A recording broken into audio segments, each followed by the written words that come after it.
Olá, estamos começando mais um Infra em Pauta, seu programa semanal sobre infraestrutura. Hoje é 20 de setembro e eu sou Maurício Portugal Ribeiro e estamos aqui com Felipe Graziano, da Jamundo Neto Advogados, e com Sebastião Buto, da Sigla Sul Consultores, para tratar dos temas mais relevantes dos setores de infraestrutura. No Infra em Pauta desta semana, vamos falar sobre a suspensão da concessão da rodovia do Litoral pelo governo do Estado de São Paulo. Vamos falar também sobre a decisão do TCU sobre a relicitação do aeroporto de São Gonçalo do Amarante e sobre a tomada de subsídios da ANA, da Agência Nacional de Águas, sobre indenização por investimentos não amortizados no setor de saneamento. O Infra em Pauta é toda segunda-feira, bem cedinho, e se você quiser começar a sua semana bem informado, curta o nosso canal no YouTube ou no seu aplicativo de podcast para receber as notificações. Bom, vamos começar hoje com a rodovia do Litoral, né? Fabiana, que nos ajuda aqui com a área técnica, eu lhe peço para colocar a imagem. O pessoal que está ouvindo o Infra em Pauta no podcast, infelizmente não vai ter acesso à imagem, mas aqui no YouTube a gente colocou aqui uma imagem das rodovias do Litoral, né? É um lote de concessões rodoviárias que está sendo, que foi modelado pelo IFC para o governo do Estado de São Paulo, né?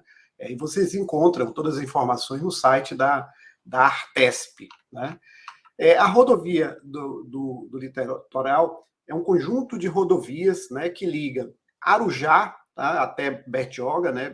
É bem conhecido, quem mora aqui no Estado de São Paulo conhece bem a rodovia Bertioga Mogi das Cruzes, né, que é uma rodovia que desce a Serra do Mar, né, que sai do Planalto para o litoral, né? A parte litorânea que vai de Bertioga até ali Peruíbe e depois até Piracatu, né? Quem está vendo a imagem vê que é uma rodovia que passa pelo litoral, tem aquela parte ali da subida da Serra até Mogi e Arujá. É uma rodovia importante do ponto de vista turístico, né? Tem várias praias aqui, várias praias importantes do ponto de vista turístico do Estado de São Paulo. Dizendo assim mais especificamente, a rodovia passa por 13 municípios, né? Miracatu, Pedro de Toledo, Itariri, Peruíbe, Itanhaém, Mongaguá, Praia Grande, Santos, Bertioga, Biritiba Mirim, Mogi das Cruzes, Itaquaquecetuba e Arujá. O governo, pode tirar a imagem, Fabiana, por favor. O governo fez a consulta pública final do ano passado, publicou o edital em maio deste ano, meados de maio desse ano. A consulta pública foi muito interessante, a consulta e as audiências públicas foram muito interessantes, com participação de vários players internacionais, né? Eu conversei com alguns executivos de players internacionais que estão olhando o projeto, né? E eles elogiaram a modelagem do projeto, disseram que dos projetos de rodovia que eles olharam no Brasil é o projeto mais redondo e, por isso, tem players internacionais, né, coisa que não tem acontecido no nosso setor de rodovias recentemente, tem players internacionais olhando esse projeto, players que não entraram em outras rodovias no Brasil. Bom, qual é o problema aqui que foi enfrentado pelo governo do Estado de São Paulo? O prefeito de Mogi das Cruzes estava muito incomodado com uma praça de pedágio que havia ali na região de Mogi das Cruzes, o que é muito comum, né? Nenhum prefeito gosta que se coloque praça de pedágio em uma rodovia que passa pelo seu município. E aí, o município de Mogi das Cruzes resolveu fazer uma representação perante o TCE, perante o Tribunal de Contas do Estado, alegando, a alegação foi de que o projeto incluía rodovias municipais, vias municipais, sem que houvesse convênio de delegação dessas vias municipais ao Estado de São Paulo, né? Essa alegação do município de Mogi das Cruzes, e eles queriam impedir que o projeto fosse em frente, né? A tentativa era de parar o projeto, né? Essa alegação, deixa eu comentar essa alegação, porque assim, parece, né, quando você ouve isso, dá a impressão que o município de Mogi das Cruzes tem razão, mas não tem. esse tipo de convênio no Estado de São Paulo é tido como uma mera formalidade. É muito comum o governo do Estado incluir em seus projetos vias municipais. E só posteriormente, né, quando já está ali perto de assinar um contrato de concessão, é que é formalizado esse convênio. Isso por quê? Porque o governo do Estado incluir em seus projetos de concessão rodovias municipais, trechos de rodovias municipais, isso é visto como uma benesse aos municípios. Né? O Estado passa a cuidar daquela rodovia, passa a lidar com os custos, né, de manutenção e de investimento naquelas rodovias. Melhoram as rodovias, portanto, do município. Então, isso é visto como uma mera formalidade, uma formalidade que se faz ao longo do processo de concessão, antes da assinatura, geralmente antes da assinatura do contrato de concessão.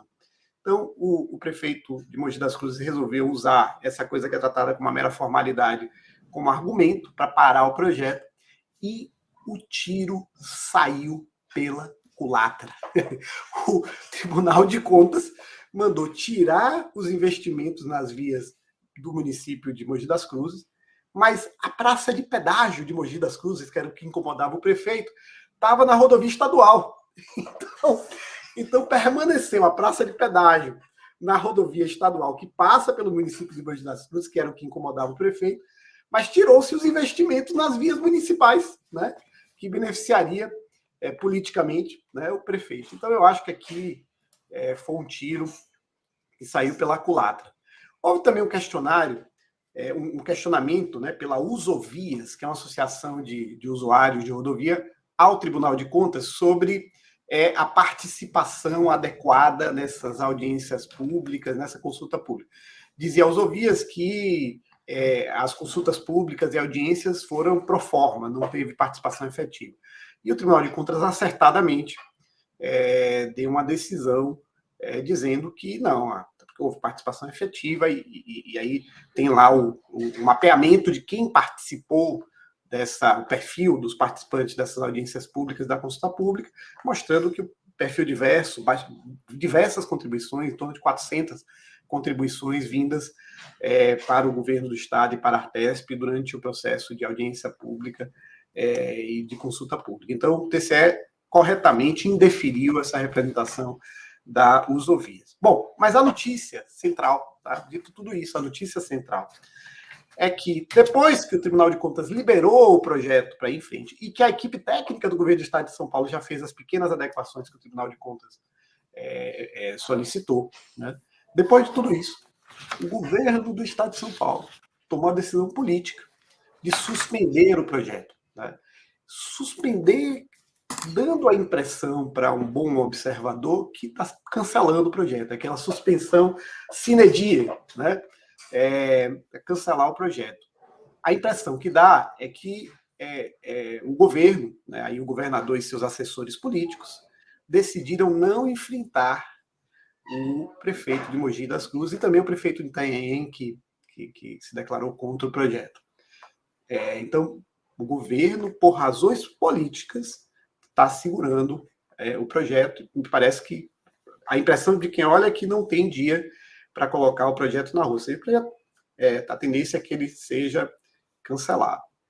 E isso tem impactos bem relevantes, porque como era um projeto reputado pelo setor privado como um projeto bem modelado, vários players investiram muito dinheiro, fizeram estudo de engenharia desse projeto, gastaram na casa de milhões, né, de reais para se preparar para participar do projeto, e estão enfrentando um cancelamento por razões políticas, né? O governador com medo de enfrentar os prefeitos, né?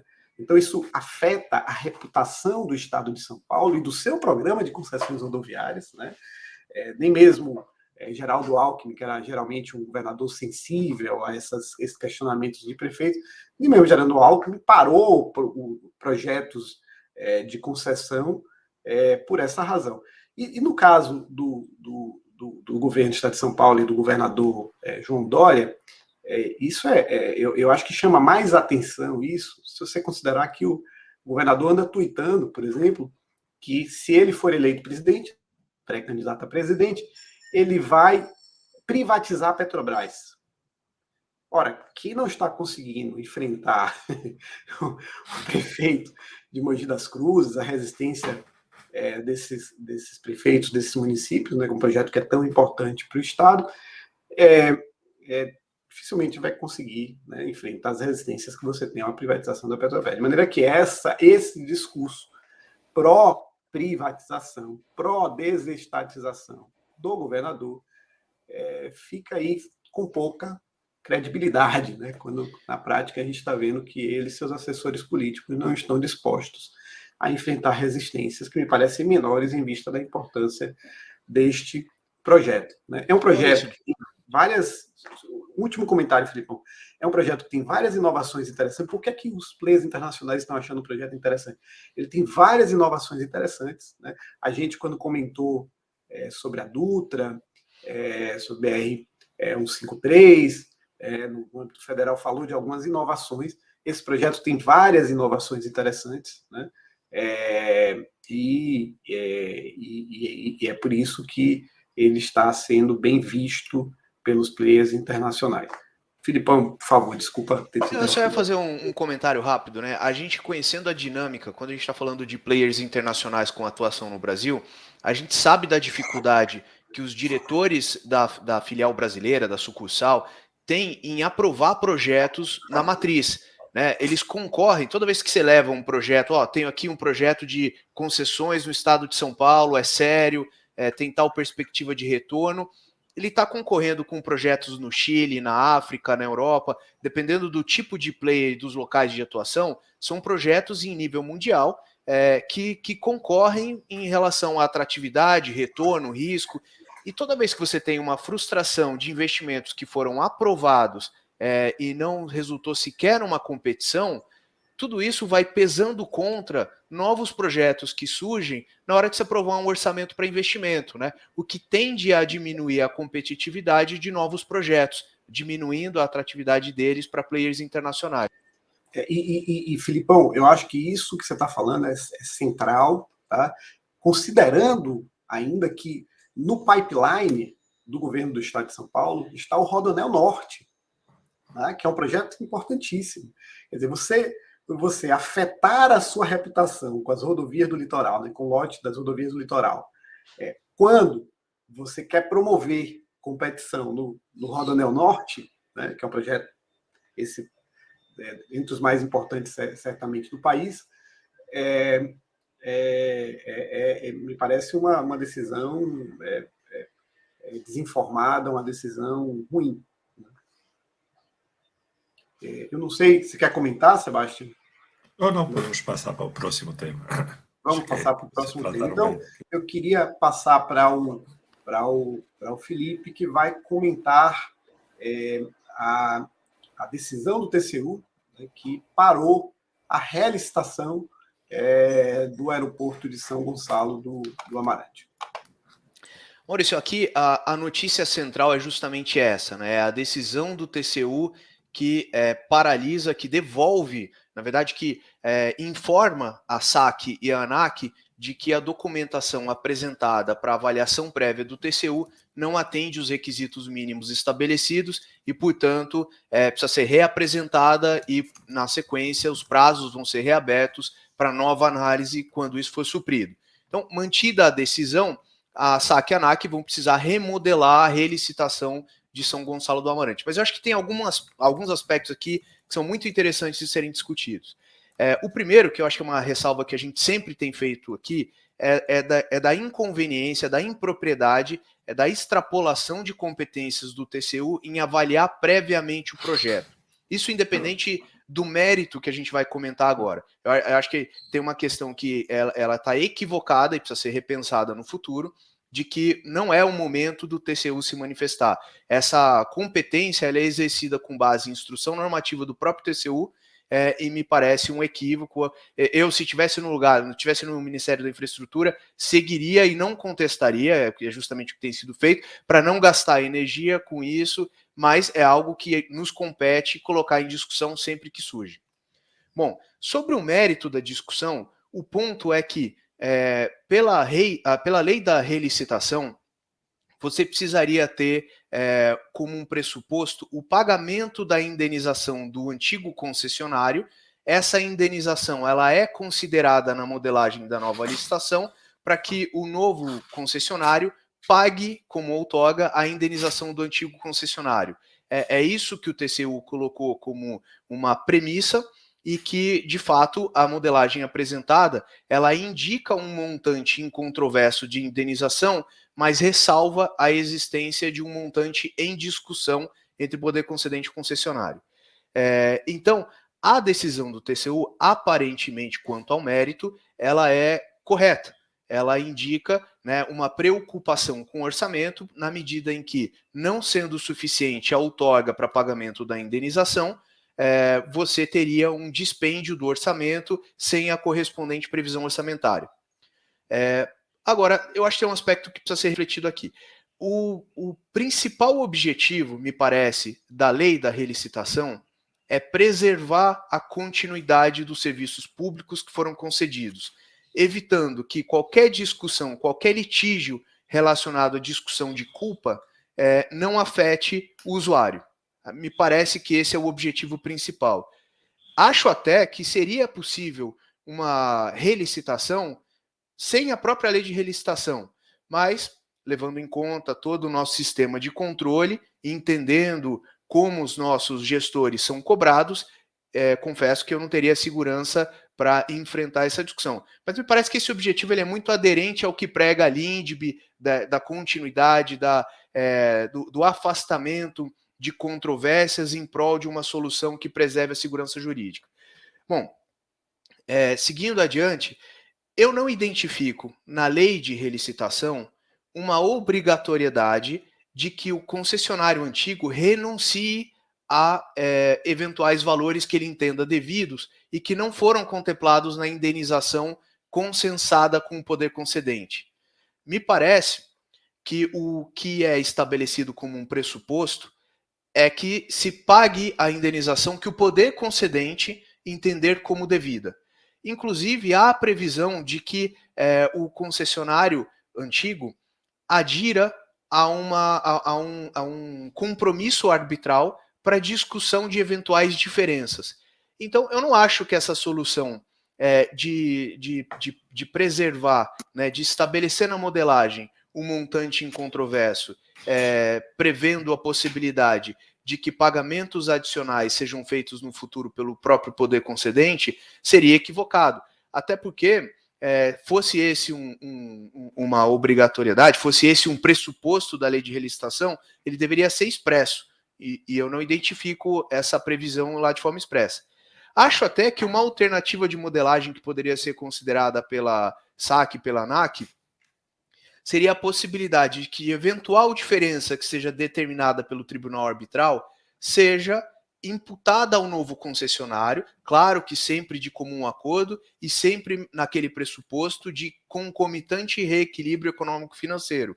Mas essa seria uma alternativa de eventualmente ajustar prazo e demais condições da nova concessão para que a indenização do antigo concessionário não onere o orçamento público.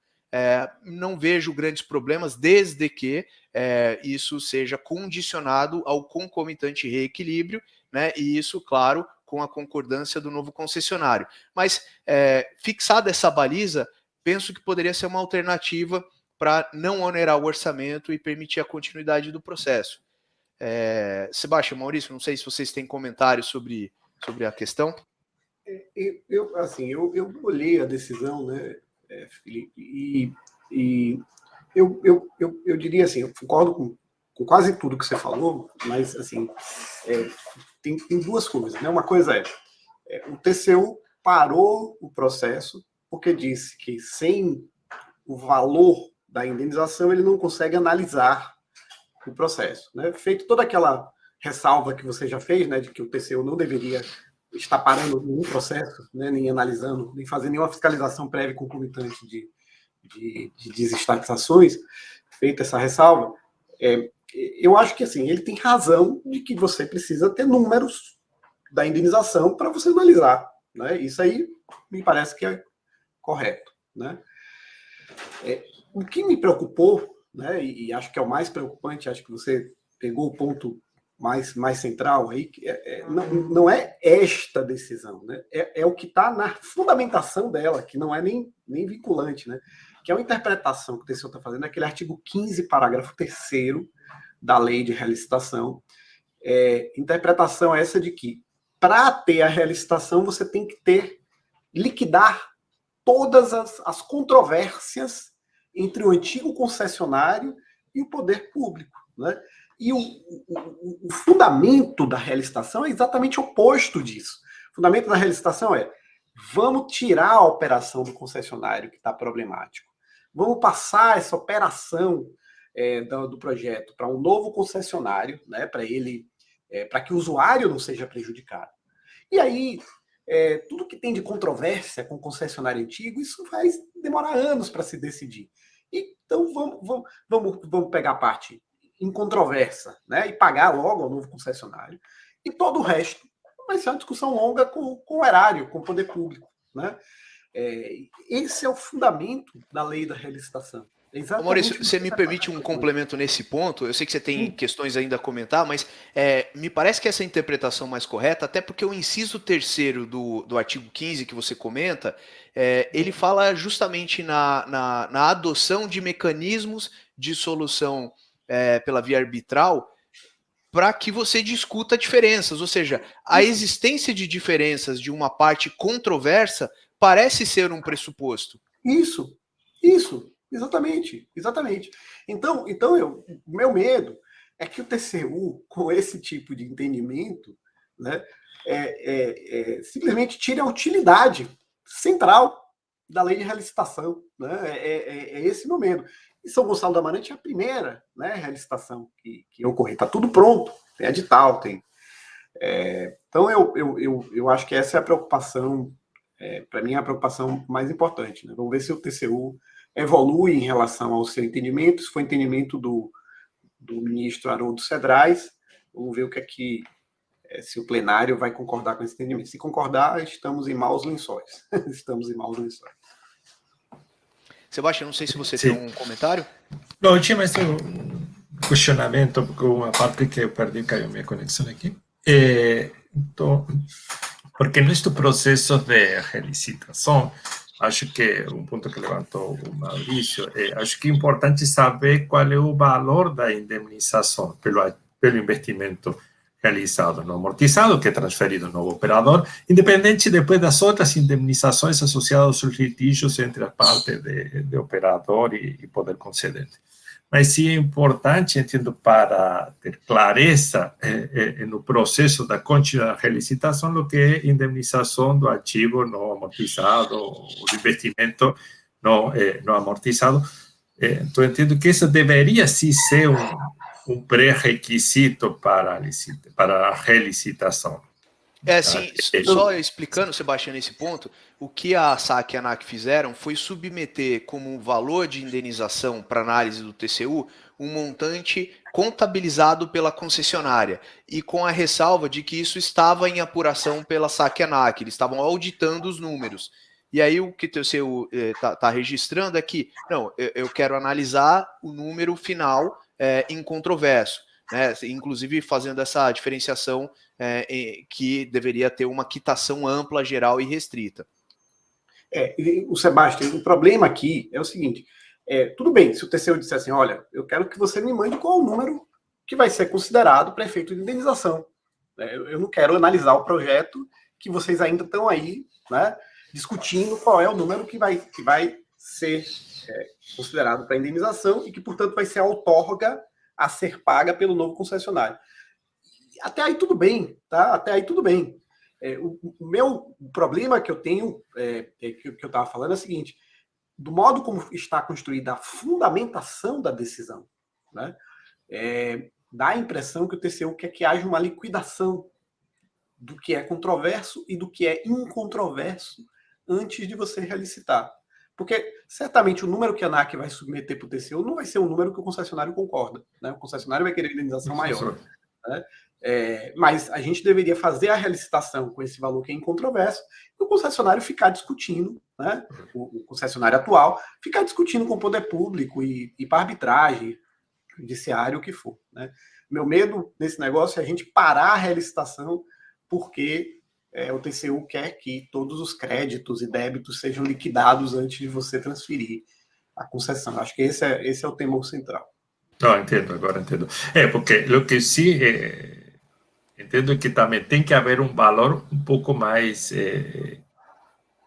avaliado por parte da própria agência de qual é o valor a ser indenizado. Depois ele poderá entrar na instância da controvérsia, mas sim ter um valor referencial bastante apurado de aquilo que será o compromisso que vai assumir o novo operador, porque também deixar um risco muito grande de qual será o valor futuro, que ainda que tenha um mecanismo de reequilíbrio, que a gente sabe que os mecanismos de reequilíbrio eles são demorados, então ele pode estar colocando uma incerteza grande no novo operador se não se tem um valor ao menos de parte da autoridade competente, um valor que seja a posição da autoridade. Tá? Depois ele poderá ser controverso, mas tem que ser o valor da autoridade. Isso talvez o ponto que eu discorde um pouco do Felipe, tá? Que é o seguinte, eu acho que para o novo concessionário, ele tem que ter clareza quando ele entra na licitação qual o valor que ele vai pagar de indenização, tá? A controvérsia sobre uma indenização A maior, em minha opinião, deve ser uma controvérsia que o novo concessionário deve estar isolado dela. É uma controvérsia entre o velho concessionário e o poder público, né? E a ANAC, o poder público, né? Em minha opinião, esse risco do novo concessionário ter que pagar um valor maior de indenização do que o que estava previsto originalmente, isso eu acho que esse risco não deveria ser passado para o novo concessionário. Eu acho que ele deveria ficar protegido e ele saber exatamente qual o valor da indenização que ele vai pagar, que é o valor que a ANAC determinar, né? A ANAC vai determinar um valor de indenização, isso vira uma outorga, né, a ser paga pelo novo concessionário ao velho concessionário. Minha opinião, Maurício, deveria ser essa modelagem. Totalmente de acordo. Só esclarecendo ali o que eu aventei como uma possibilidade a ser considerada na modelagem, é que o concessionário, claro, na hora de apresentar a proposta, tem que ter clareza e saber exatamente qual é o valor da indenização. O que eu coloquei como uma possibilidade era, em se determinando um valor, uma diferença maior a ser paga, isso ser discutido e, contando com a anuência do concessionário, ser absorvido pela concessão mediante algum tipo de reequilíbrio, seja de prazo, seja de realocação de investimentos e tudo mais. Mas, claro, sempre com a concordância, de modo que, ao apresentar a proposta, você tem segurança do cenário. É que eu acho difícil isso, entendeu? Porque não é assim, não é um pedido para fazer uma obra adicional, não é um pedido para fazer para mudar um indicador operacional, né? É um pedido para o cara financiar o governo, assim, colocar dinheiro na frente. E eu acho que ele teria dificuldade, inclusive, de obter financiamento para isso, né? Não seria uma coisa... É mais ou menos financiar o governo para receber a prazo na tarifa, né? Coisa que, se você pegar a estrutura das concessões, é isso que elas fazem, né? Sim. É isso que elas fazem. Elas financiam o governo para receber o pagamento via usuário. Mas eu acho que no meio do projeto, chegar uma conta de, sei lá... Imagina o seguinte, você está no 5º ano lá da nova, né, da nova concessão, né, pós licitação, no 5º ano chega uma conta de, sei lá, 100 milhões. Né, o sujeito ainda está ali endividado, né, porque pegou dívida para fazer os investimentos, para começar a operar e tudo mais, e de repente ele tem que tentar providenciar 100 milhões adicionais.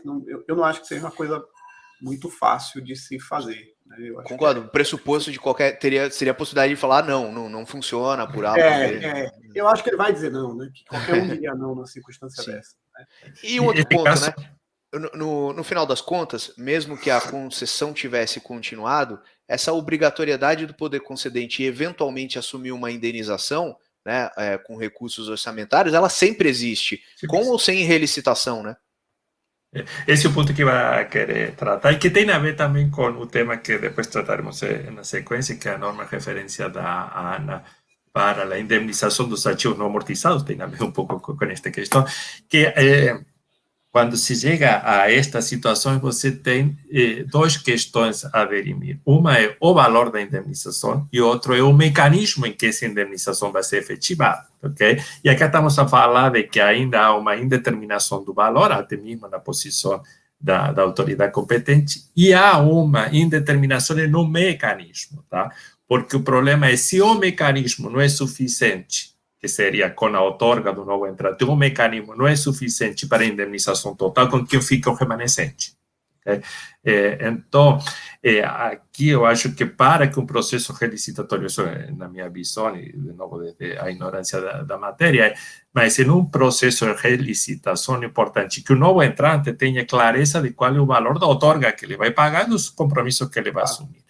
Essa outorga deveria ser o mais próxima possível da indemnização do anterior, mas poderá sobrar ou poderá faltar, tá? E cabe ao poder competente ficar com a diferença ou arcar com a diferença, tá? Que de qualquer jeito teria. Porque senão acho que contaminar a nova operação com os problemas que tem na antiga. Então, você, em realidade, relicita o conflito, não relicita a operação. Acho que perfeito. Sebastião, desculpa. Exato. Não, puxando o spoiler do Sebastião aqui e tendo a ver com o tema que a gente está discutindo, Sebastião, houve recentemente a tomada de subsídios da ANA justamente sobre essa discussão da indenização para os investimentos não amortizados. Por favor, comente para a gente, explique esse contexto e como é que foi a tomada de subsídios. Ok. Bom, efetivamente, dentro da Lei 14.026, que normatiza regulamento, o novo marco legal do saneamento, foi delegada à ANA a competência para editar a norma em referência de uma série de questões regulatórias. Uma delas é definir uma norma em referência para a indemnização dos ativos não amortizados ou não depreciados. Tá? Então, a ANA, no fim do mês de agosto, início de setembro, lançou a tomada de subsídios para a elaboração dessa norma. Esta tomada de subsídio é a primeira fase dentro do processo de elaboração dessa norma. A ideia da ANA é colher, publicou uma nota técnica onde ela esboça os possíveis métodos que existiriam para a determinação do valor a ser indemnizado pelos ativos não amortizados e elenca umas 11 questões, 11 perguntas para colher os subsídios dos agentes. Em paralelo, a ANA está fazendo reuniões com os operadores, com as agências reguladoras, com o mercado financeiro, consultorias, instituições de governo, para colher um pouco subsídios e melhor conceptualizar a problemática do tema, que é um tema muito sensível desde o ponto de vista da segurança jurídica dos investimentos, porque estamos falando de que caso se chegue ao término do contrato, seja ele por a vida do próprio contrato, ou seja, por um processo de encampação ou caducidade, qual é o valor da indemnização pelos investimentos não depreciados amortizados. Então, esse é um tema sensível desde o ponto de vista da segurança jurídica dos contratos, lembrando que é um setor capital intensivo e, portanto, ter clareza de qual será a indemnização no término do contrato é um tema central. Então, eu parabenizo a ANA, digamos, pela iniciativa de, antes de definir a norma, colher esses subsídios, essa tomada de subsídios para um melhor entendimento. Há até o dia 1º de outubro, em que os agentes que tenham interesse poderão se manifestar, colocando suas considerações em relação àquelas 11 questionamentos e em relação aos 3 métodos que a ANA traz à discussão como possíveis alternativas para o cálculo e indemnização dos ativos não amortizados. Quais são os comentários e considerações que eu tenho em relação a essa tomada de subsídios e em relação ao processo como um todo? Entendo que a ANA, além de fazer uma norma de referência sobre o mecanismo, sobre a metodologia do cálculo da indemnização, seria muito oportuno se a ANA também fizesse uma norma de referência quanto ao mecanismo de indemnização, tá? Aquilo que estávamos falando um pouco do caso anterior. De ter clareza de qual é o valor da indemnização e clareza de qual será o mecanismo para os possíveis mecanismos para a quitação dessa indemnização. Tá? E qual é o processo, o rito administrativo que deve ser seguido para um processo de indemnização. Eu acho que isso traz segurança, saber qual é o valor, saber qual é o mecanismo e saber qual é o processo administrativo que deve ser seguido. Enquanto aos métodos, a Ana traz aqui a discussão 3 possíveis métodos para o cálculo de indemnização, que é com base no custo contábil, custo histórico corrigido, com base no BNR, que é o valor novo reposição depreciado, que é um método que se utiliza muito no setor de energia elétrica, ou com base no face value, que é o valor esperado em função do fluxo de caixa. E cada um desses métodos tem pró e contra, e então um pouco a incitação, as perguntas, né? Bom, qual desses métodos é o mais apropriado para a determinação de indemnização dos ativos não amortizados? E ali, minha opinião em relação a esses métodos é que nós, no setor de saneamento, temos que pensar a indemnização dos ativos não amortizados como a recuperação do capital investido que não foi reintegrado via tarifa, que não foi recuperado na vida do contrato. O contrato chega ao término, tem uma parte do investimento, uma parte do capital investido, que ele não foi recuperado via tarifa e que, portanto, deve ser indemnizado, tá? Porque ele não foi totalmente recuperado. Então, nesse sentido, a indemnização dos ativos, a meu ver, ela está muito vinculada ao método e o critério com que se definiu a tarifa. Porque estou querendo identificar a parte que não foi recuperada via tarifa. E nós, no setor de saneamento, temos métodos de determinação de tarifas muito diferentes, a depender se um contrato de programa ou a depender se um contrato de concessão com um processo licitatório. Se um contrato de programa, que não foi precedido por um processo licitatório, em geral, a tarifa é definida em uma regulação discricionária por uma agência estadual. Tá? E as agências estaduais têm estabelecido um critério de base de remuneração regulatória e um critério de reintegração ou recuperação dessa base de remuneração ao longo das revisões tarifárias. Então, o critério de indemnização para o caso dos contratos de programa que tem uma regulação discricionária, o método de indemnização tem que estar muito vinculado ao método de cálculo da base de remuneração regulatória. Tá? E aí você vai ter, no caso, sei lá, do Minas Gerais, a ARSAI utilizou o custo histórico corrigido. E no caso do Paraná, a agência reguladora para a Sanepar utilizou o BNR depreciado. No caso de São Paulo, é um híbrido entre o BNR depreciado no início e depois o custo histórico corrigido.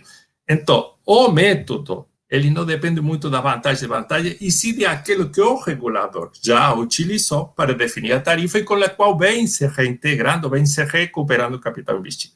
Então, no caso da regulação discricionária, entendo que o método, a escolha do método de indemnização tem que estar associado à escolha do critério de determinação da tarifa e da base de remuneração. Já no caso dos contratos de concessão que foram precedidos de um processo licitatório, você o que tem, a tarifa, ela foi definida em base a um fluxo de caixa, em base a um plano de negócio que garante o equilíbrio econômico durante a vigência de todo o contrato. Se o contrato, e em geral, se o contrato chega ao término, a grande parte das modelagens, você não tem valor residual na saída. Portanto, todo o investimento feito do primeiro ao último ano está amortizado e reintegrado na vida do contrato. Se o contrato ele terminar antes, por algum motivo, você não recupera todo o investimento. Então, ali, o cálculo da indemnização tem que ser olhando não o valor contábil, nem o valor cabalhão, sino olhando o valor do negócio que ainda não foi recuperado. Porque se o equilíbrio até então foi garantido ou não. Porque eu entendo que se utilizam outros métodos, você pode cair numa distorção na alocação de riscos que norteou o processo licitatório. Okay? Porque o equilíbrio estava dado para aquele plano de negócios. Se você agora vai fazer a indemnização com o valor contábil, então significa que você vai ser ressarcido pelo que fez, e sendo que os investimentos formam parte da alocação de risco. Então, entendo que é muito importante levar em consideração como foi determinada a tarifa em cada um desses cenários para poder escolher o método. E, não, a meu ver, não há um método comum para todos os contratos de concessão e todos os contratos de programa. Primeiro, os contratos de concessão devem respeitar a alocação de risco que foi dada no processo licitatório e a tarifa é definida com base no fluxo de caixa, e esse entendo que deveria ser um mecanismo para indenização. E no caso dos contratos de programa e regulação discricionária, há uma metodologia que foi escolhida pela agência reguladora para determinar como se reintegram os ativos, e essa deveria ser a base.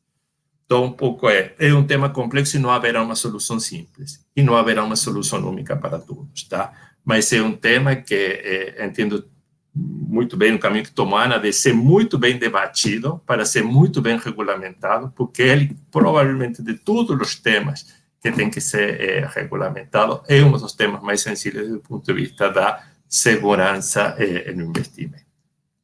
Aí, não sei, Maurício, acho que você queria fazer alguma colocação. Eu quero comentar, Sebastião. Eu concordo com você plenamente em relação à parte da regulação discricionária, né? Para mim, não faz. Você tem todo o esforço das agências reguladoras para estabelecer a base de ativos, a remuneração sobre a base de ativos, e aí, na hora da indenização, você parte para outro critério que não tem nada a ver com o critério que você está estabelecendo para a remuneração dos investimentos dentro da atividade da empresa. Então, sobre isso, concordo plenamente. Em relação às concessões, eu acho, né, que o nosso país, em relação às regras de indenização por investimentos não amortizados de concessionárias privadas, está cometendo um erro gravíssimo, né, um erro central que eu entendo que acontece tanto no setor elétrico, quanto no setor de rodovias, quanto no setor de aeroporto. E o meu medo, Sebastião, é que esse mesmo erro seja cometido pela ANA, tá, em relação às concessões de saneamento privadas. Tá? Qual é o erro? O erro é que o pressuposto dessas normas todas é que se indeniza bens e não investimentos. Né? E é muito fácil para explicar aqui para a nossa audiência de forma bem didática porque é que é um erro isso.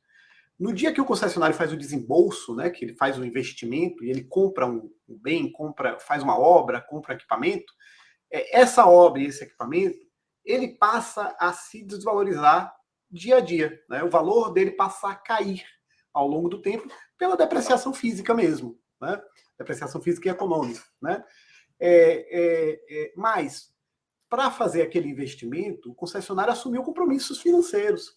Compromissos financeiros com os seus acionistas e compromissos financeiros com os financiadores. E esse compromisso financeiro que o concessionário assumiu perante terceiros, tá, esse compromisso passa a crescer. Enquanto o valor do bem desce, né, o compromisso financeiro sobe a razão do WACC, do custo ponderado de capital daquela concessionária. Né? Então, se você indeniza bens, dependendo do momento do projeto, né, o valor do bem vai ter caído muito e o valor, né, do compromisso que o concessionário assumiu vai ter subido muito. Dependendo do momento do projeto que você fizer essa indenização, ou seja, no momento do projeto que houver a extinção antecipada do contrato e que se gerar o direito à indenização por investimentos não amortizados, você vai ter um descolamento enorme entre o que o concessionário gastou, né, e o que ele tem que pagar a terceiros, a financiadores, a seus acionistas, e o que ele vai receber de indenização. Esse descolamento é um risco enorme para os concessionários. Né? E isso é fruto deste equívoco que os nossos órgãos reguladores estão praticando. Aí, só para falar assim, de cada um dos casos, né, acho que vale a pena falar do setor elétrico, da regra de indenização do setor elétrico. Eu fui olhar, estudar isso uma época, e eu achei constrangedor. Né? Sebastião, você que é um especialista aí no setor elétrico, conhece isso muito melhor do que eu. A regra no setor elétrico, né, é de valor de reposição dos bens. Né? Novamente, bens, indenização de bens, né, que já está equivocado aí, mas é valor de reposição. Aí, por exemplo, a indenização das hidrelétricas, né, tem uma tabela de equivalências, né? Tem hidrelétricas construídas 40, 50 anos atrás, né? As turbinas dessas hidrelétricas, evidentemente, não são mais produzidas hoje. A tecnologia mudou, as restrições ambientais para a construção de usinas hidrelétricas mudaram completamente. Aí o que é que se fez? Fez uma tabela de equivalência para saber qual o valor de reposição de turbinas de 50 anos atrás. Você pega, então, a turbina de 50 anos atrás e tenta achar hoje qual é a turbina equivalente para fins de estabelecer o valor de indenização. Não faz sentido nenhum, é constrangedor tecnicamente isso, uma agência como a ANEEL, assinar algo desse tipo. E no caso do setor de rodovias e aeroportos, né, a ANAC e a NTT, aí também, as regras são, em minha opinião, também constrangedoras por outras razões. Foram feitas no meio da Lava Jato, né, pessoal morrendo de medo do Tribunal de Contas, dos órgãos de controle, e tentando empurrar para baixo o valor das indenizações.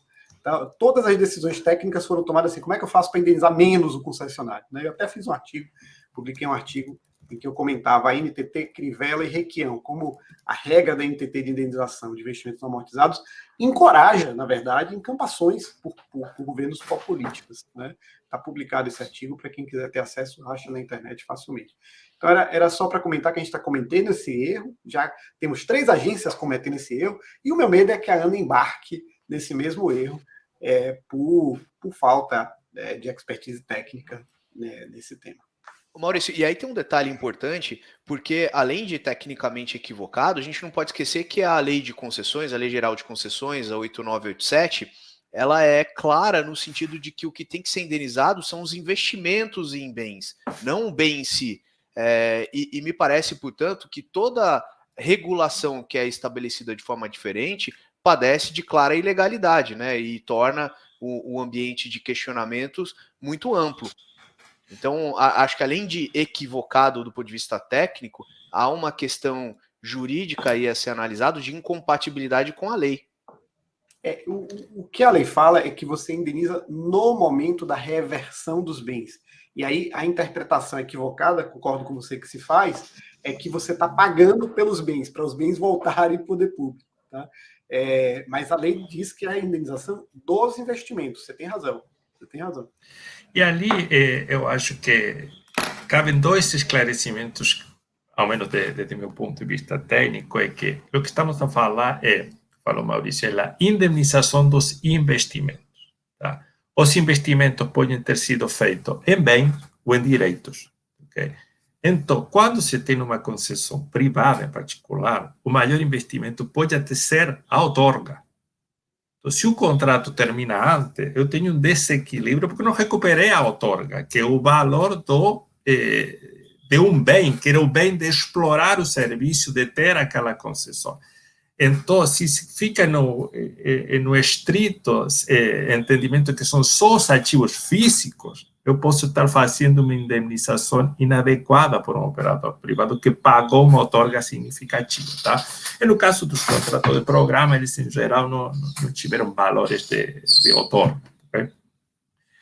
Então, a primeira questão é que a indemnização, eu entendo que a indemnização é nos investimentos, no capital investido durante, e não só nos bens físicos. Você vai, se parte desse capital investido, e no momento da reversão, vai voltar para o poder concedente e ele vai indemnizar. E aí parte do capital investido que vai ficar com o operador e cuja realização pode ser feita no mercado secundário. Sei lá, suponha um operador de saneamento, ele não vai reverter os carros, os computadores e tal, então ele não forma parte da indemnização porque a recuperação desse investimento se vai dar no mercado secundário e não via contraprestação do poder concedente. Então, a primeira questão está acho que em definir quais são esses bens que têm que ser indemnizados. Tá? E a outra questão, eu acho que quando se fala de não amortizados, meu entendimento é que não amortizados é no contrato. Tá? Significa não amortizados, não reintegrados, não recuperados no contrato. E não tem a ver com a depreciação nem física nem contábil, tem a ver com a questão de que parte do contrato via tarifa eu já recuperei. porque o que estou tentando calcular é o valor do investimento feito que ainda não foi recuperado e que, como eu vou entregar o negócio novamente para o poder concedente, eu não posso ficar com esse prejuízo. Okay? Então, e nesse sentido é que os métodos são muito diferentes, porque depende de como está constituída a tarifa que me reintegra esses bens. Tá? Então, eu tenho essa preocupação do Maurício, em particular, nos contratos de concessão que foram precedidos de licitação. Porque se você quer utilizar o método do BNR ou do custo histórico, você vai alterar a matriz de risco. Okay? Porque vai ser indemnizado não pelo valor do negócio, pelo valor da outorga e tal, sino por um valor de um bem semelhante, depreciado, auditado e tal, quando você não assumiu esse risco. O operador assumiu o risco, fazia esse investimento que estava no plano de negócio, pode fazer a mais ou a menos, o problema dele, ele tem que cumprir as metas e tem que cumprir aquele contrato. Se ele conseguir investir a menos daquilo que estava no plano de negócio que deu origem à tarifa, é um benefício do operador que não pode ser ajustado no momento de indenização. Então, acho que misturar os métodos pode alterar significativamente a matriz de risco. Em relação a lo que algumas agências têm optado como critério de indemnização, aqui, sem entrar muito na polêmica, no caso do setor elétrico, o fato de que se utilize o BNR, o valor novo reposição depreciado, como critério de indemnização, tem muito a ver com o fato de que a tarifa no setor de distribuição de energia elétrica é calculada com uma base de remuneração que é determinada com o valor novo reposição e que ela é reintegrada ao longo do tempo. Então, se utilizar o BNR como critério de amortização, no caso do segmento de distribuição, ele está atrelado, sim, ao motivo como se calcula a tarifa. Então, ele tem essa aderência técnica. E no caso da geração, aí, por isso que ele foi até muito mais controverso, até juridicamente, porque se queria reintegrar, indemnizar um ativo em função de um BNR, quando a tarifa é definida por outros critérios, tá? Então, há esse descasamento. Então, isso acho que levou a ANEEL utilizar o BNR, porque esse é o método que ela também utiliza para definir a tarifa e, portanto, as tarifas estão reintegrando ou amortizando o capital com esse critério. Mas no caso do saneamento e no caso do contrato de concessão, se se fizesse esse paralelo, eu acho que aí sim haveria um equívoco. E é por isso que eu acho muito oportuno este momento em que a ANA coloca para tomar o subsídio, para poder receber essas interpretações e essas experiências, não só do setor do saneamento, sino também dos outros setores. E um ponto importante que eu friso novamente no caso do saneamento é do mecanismo para a indemnização, para ter essa garantia de que a indemnização será feita, e em particular no processo de encampamento, antes da transferência da titularidade.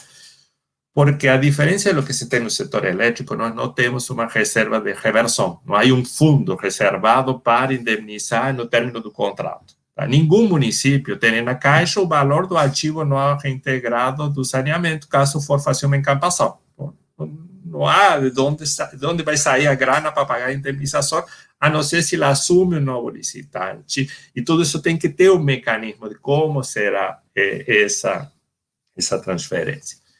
E um tema que a ANA deixa em claro nesta tomada de subsídio, mas que em algum momento precisa, a meu entender, ser regulamentado, é a indemnização não só da parte do investimento que foi realizado e não amortizado, sino também a indemnização dos danos ocasionados no caso de uma encampação. Ou no caso de uma caducidade, você tem danos para a contraparte. Quando você tem uma encampação, além da indemnização pelo investimento realizado e não recuperado, você tem danos associados ou custos associados à interrupção de contrato com fornecedores, indemnizações a trabalhistas e demais, e tem um lucro cessante, que também forma parte da indemnização, mas forma parte da indemnização não pelo encerramento do contrato, sino pelo encerramento antecipado desse contrato, que gera um dano a futuro. Sim. Só, a gente já tá para além do tempo que normalmente a gente toma do programa. Eu teria muito a comentar, eu acho que valeria a pena a gente fazer um programa especial, eventualmente, sobre indenizações por investimentos não amortizados, que é um tema que muito pouco discutido, tem muito pouca expertise no mercado, né, e eu acho que a gente precisaria dar uma contribuição para tentar melhorar o nível das regras que a gente tem sobre esse assunto. Mas, por hoje é só, né, o nosso Infra em Pauta fica por aqui. A gente teve uma intercorrência aí ao longo das últimas semanas, teve um feriado e eu tive doente com Covid, a gente terminou resolvendo pular uns 2 programas aí nas últimas semanas, mas voltamos agora à frequência semanal, né? Toda segunda-feira estamos aqui cedinho conversando com vocês sobre os temas principais de infraestrutura. Se você gostou desse vídeo, curta o nosso canal para receber as notificações e voltamos na semana que vem. Até mais.